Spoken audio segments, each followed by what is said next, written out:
What if the reason you feel overwhelmed isn't that you lack time, but that you're spending it on the wrong version of yourself? Most people wake up believing they need more hours in the day. They don't. They need clarity about what those hours are actually for. And that clarity starts with understanding something most productivity advice completely ignores. Your energy isn't constant. Think about yesterday. Were you sharp at 9 a.m. and sluggish by 3 p.m., or the opposite? Energy moves in waves, and if you're treating every hour like it's equal, you're already losing.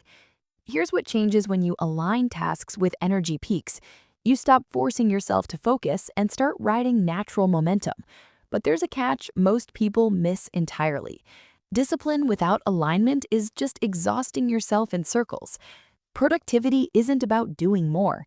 It's about doing what matters when you're capable of doing it well. That requires knowing yourself, your cycles, your patterns, your breaking points. If you've ever felt like you're working hard but not moving forward, this is why.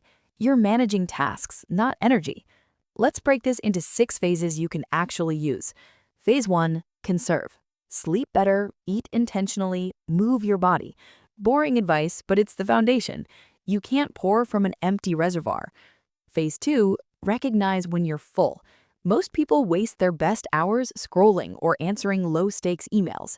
Phase 3, channel that energy into what genuinely moves the needle, not what feels urgent, what's important.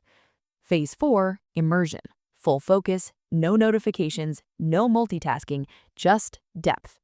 Phase 5 is where most people collapse without realizing it. Breaks aren't optional. They're strategic. Your brain needs recovery to sustain output. Rest isn't laziness, it's part of the cycle. Phase 6, restart. Do it again tomorrow. Now here's where things get uncomfortable. You already know what distracts you: social media, streaming, endless research that never turns into action. The question isn't whether these things waste time, it's why you keep choosing them. If you've ever caught yourself saying, "I'll start tomorrow," you already know the answer. It's not about time, it's about resistance. And resistance shows up in 4 predictable forms. Once you recognize them, they lose their grip. Form 1, confusion. When a task feels unclear, your brain treats it like a threat. You procrastinate because you don't know where to start. The fix? Ask sharper questions. What's the outcome? What's the first step? What happens if I don't do this? What happens if I do? Form 2, misunderstanding motivation. People wait to feel motivated before they act. That's backwards. Motivation follows action. It doesn't precede it. You don't need to feel ready. You need to start small and let momentum build. Form 3, perfectionism disguised as standards. You're not aiming for excellence. You're avoiding the discomfort of being judged for something imperfect. Here's the truth. Nothing is ever perfect. Everything can be improved. Fear of failure isn't protecting you, it's paralyzing you. Form 4, overwhelm. When your to-do list looks impossible, your brain shuts down. The solution? Break everything into absurdly small pieces. Don't write "finish project," write "open document" or "outline first section." Small enough that resistance has nowhere to hide. But there's one more layer most people never address. We misuse time by living everywhere except the present. You replay past failures and let them dictate future possibilities. Or you obsess over future outcomes and ignore what's in front of you right now. The past is data. The future is projection. The present is the only place work actually happens. Use the past for lessons, not limits. Reflect on what worked. Forgive what didn't. Stop letting old versions of yourself define current capacity. For the future, plan, but don't predict. Create clear goals. Identify obstacles. Prepare alternatives. Then let go of attachment to specific outcomes. Because here's what most people miss when they obsess over planning. Today is your micro life. If today is wasted, your macro life suffers. What you do in the next hour matters more than your 10-year vision. A life is built one intentional day at a time. So ask yourself, if I spend today like yesterday, where will I be in 5 years? If the answer bothers you, change today. Now let's talk about urgency, because without it, you'll drift forever. Most people give themselves too much time. They think more time equals better results. It doesn't. It equals more procrastination. Try this. Give yourself 90 days to accomplish something meaningful. Not a year, not someday, 90 days. Break it into smaller deadlines, daily targets, visible progress. When you see movement, motivation compounds. But none of this works if you're lying to yourself about one thing.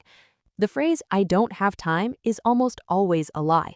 What you're really saying is, "This isn't a priority," or "I'm avoiding responsibility," or "I'd rather stay comfortable." If you've ever used that phrase and felt guilty afterward, you already know it's true. Reframe it. Instead of "I don't have time," say, "I'm focused on other priorities right now, but I'll make time once I finish what matters most." See the difference? One is helpless, the other is intentional. And intention is everything, but it only works if you combine it with 3 specific practices. Practice 1, track where your time actually goes, not where you think it goes, where it actually goes. You'll be shocked how much disappears into low-value activities. Practice 2, align daily tasks with long-term goals. Ask yourself, if I keep doing this, will I be successful in 5 years? If the answer is no, stop.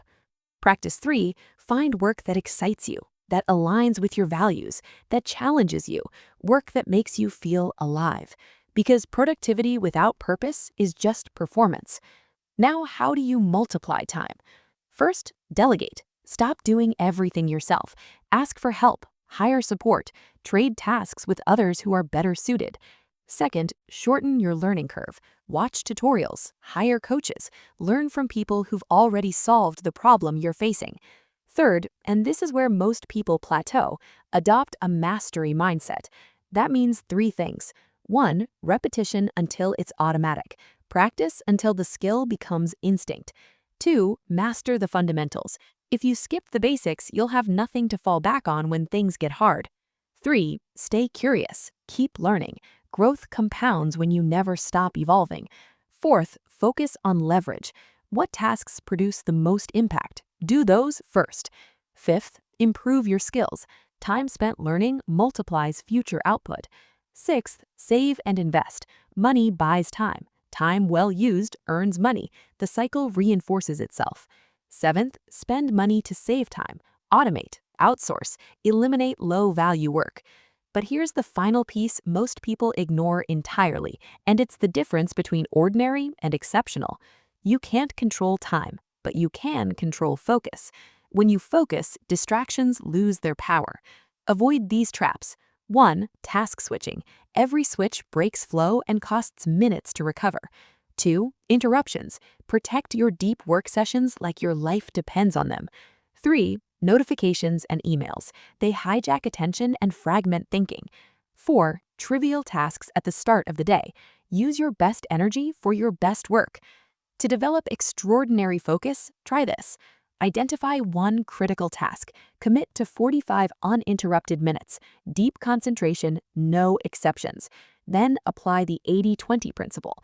20% of your actions produce 80% of your results. Find that 20% and double down. The ultimate state is flow, when you're so immersed in work that time disappears, when distractions don't even register. How do you trigger it? 1, create routines. Same time, same place, same ritual. Train your brain to enter focus mode on command. 2, eliminate distractions before you start.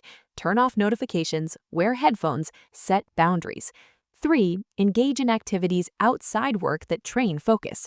Read, pursue hobbies, let yourself be bored. Boredom builds attention. Flow isn't found, it's engineered. So here's what you've learned. Productivity is about energy, not hours. Channel it wisely. Eliminate distractions. Work with your natural rhythms.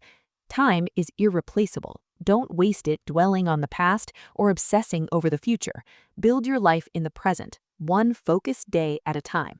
Drop limiting beliefs. Take responsibility.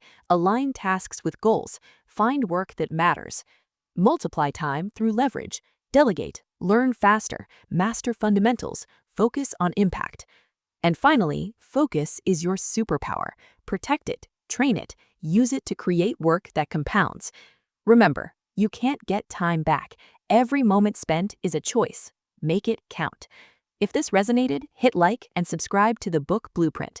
And the next time you think you don't have enough time, ask yourself, which version of me am I spending it on?